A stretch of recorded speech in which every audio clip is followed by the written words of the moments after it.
Before I get into the video, be sure to check the description for time codes or chapters below. For about the first few minutes of the video, I'll be doing a non-spoiler section, and then for the rest of the video, I'll be talking spoilers and specific sections of the movie. And without any further ado, let's go ahead and get into the Mario Brothers review.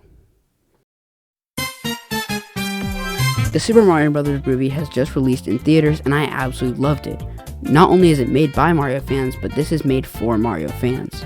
There's so many little Easter eggs and details that I noticed only on my first watch of the movie. So in today's video, we're going to be talking all of that and more about the Super Mario Brothers movie. Remember, if you guys enjoy the red and green plumbers, then be sure to like and subscribe and comment your thoughts on the film below. First off, we're going to go ahead and get into my spoiler-free section. This section is going to be for people who want to know if the movie's good without it getting totally spoiled. First off, this movie is very fast-paced. I think they handled the pacing pretty good, but I think it was very quick, and a lot of the conversations they had in this movie were very short-ended. This movie may only be about an hour and 30 minutes, still technically a feature film, but it really did just feel like an hour-long movie. Now, to be fair, I don't want to sit in a movie theater and watch the entire Lord of the Rings franchise, but I just want to have a fun time in the movie theater as well, and that is what this movie provides. Second, in almost every single location that you go to in the movie, you will spot at least one Easter egg from the games or the small little mini-series. And a lot of the fun this movie brings is with the casting. Chris Pratt as Mario was not that bad as people thought he was going to be, because let's say Charles Martinet was voicing him, you wouldn't want to hear just those little clips you get from the Mario games for the entire movie. It'd definitely get repetitive. I can see why they added Chris Pratt. Charlie Day as Luigi is very good. Honestly, I was hyped when I first heard him in the trailer, and he is not bad here. And finally, Jack Black as Bowser is one of the funniest castings of 2023, or funniest animated movie castings. The story of this movie kind of falls into the story of the Mario games. Very simple. Without saying too much, the story is very simple, but very entertaining. And the Super Mario Bros. Movie is definitely one you're gonna have to see.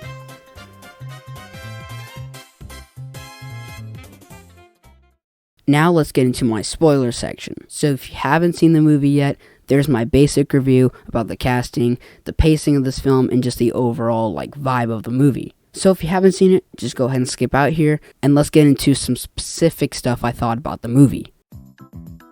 Number one, we have to talk about the amount of Easter eggs, and I'm going to try to list the amount that I can find off the top of my head, but I probably won't be able to name all of them. Number one, in the pizza shop in the opening of the movie, Charles Martinet voices Giuseppe. I'm not sure how his name's pronounced. He voices Jumpman, and he kind of just talks to Mario and Luigi. Second, Luigi's phone ringtone is the opening to the GameCube console. Third, Bowser and Peach's wedding outfits are straight ripped from Mario Odyssey, even down to the little detail on the hat. I'm not really sure if this is an Easter egg or not, but Peach kind of becomes Elsa for a second when she grabs the ice flower out of the bouquet, so, I thought that was pretty funny.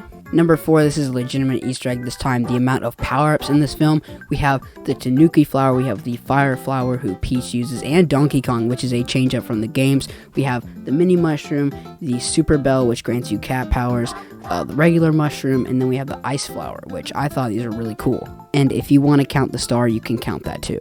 Number 5 is all the Mario Kart references. The first one that I found was whenever Mario is trying to jump off the track and avoid the giant monster truck, he charges up a purple mini turbo, which is ripped straight from Mario Kart 8 Deluxe. And the second one that I noticed is that whenever the blue shell launches and the Koopa Troopa sacrifices himself, what I noticed is the sound effect is the same one that is used in Wii, which I thought was pretty neat, and I did catch this on my first watch as well. That's all the Easter eggs I could think of off the top of my head. There's probably more if I kind of sat down and wrote a script for the spoiler section, but realistically, this is kind of just me letting my thoughts on the movie flow.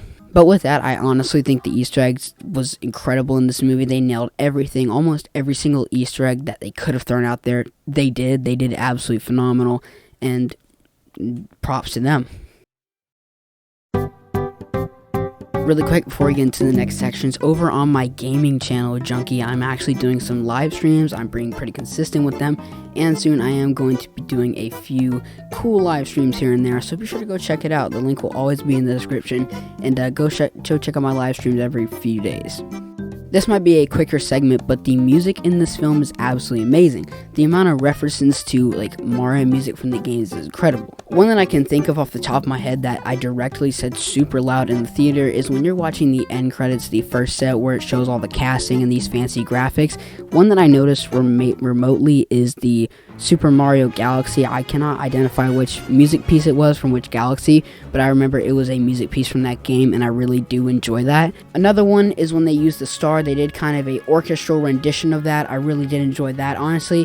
If they ever did another Mario movie, I honestly would take that as a regular piece of music and not just using it with the star, because they did absolutely incredible on it. Another piece of music that was really short-lived in the movie that I thought, they incorporated really funny was whenever Jack Black and Kamek, or Bowser and Kamek, are on the piano, whenever he is done playing Peaches and whenever he actually starts to talk, he starts to play the underground theme from recent Mario games, which I thought was pretty awesome. That's basically all the Easter eggs through music I can notice, but I think they did absolutely phenomenal with the music, with the orchestral renditions, and honestly the music references, even in the after credits, some of them that you can notice. Be sure to comment how many music references or just references in the movie that you guys caught. Just basically, they just absolutely knocked it out with the score, and I think they did phenomenal. The next thing I think they did well was the story, just considering the fact that it's a Mario game. It's not going to have the most well-developed, crazy story that you've ever seen. Every single Mario game follows Princess Peach getting captured, either for Bowser or just another form of evil, and Mario has to go save her. But this time, things get switched up. Instead of Peach getting captured, Peach is already in the Mushroom Kingdom and she's perfectly in great condition. This time, whenever Mario and Luigi go through the warp pipe, Luigi gets split up from Mario and goes into the Dark Lands, as they call it in the film. Luigi gets captured by Shy Guys, and Luigi is the one to be saved. Well, that's not the only part of the plot. The only reason that we get to see Luigi and Mario meet at the end of the movie is because Bowser is taking over, and we need to recruit some soldiers, and that's how we get to the Mario Kart scene, and that's how we get to the Luigi plot point. That is one thing I wish they incorporated in the story more. I think most of the Luigi scenes were absolutely incredible. One because of Charlie Day, and one because Luigi is my favorite Mario character. He's an underrated Mario character, and he was very underutilized in this film. Same with Toad. I really did enjoy Toad. Another big plot point of the story was Donkey Kong. Donkey Kong was voiced by Seth Rogen, and yes, he did the laugh.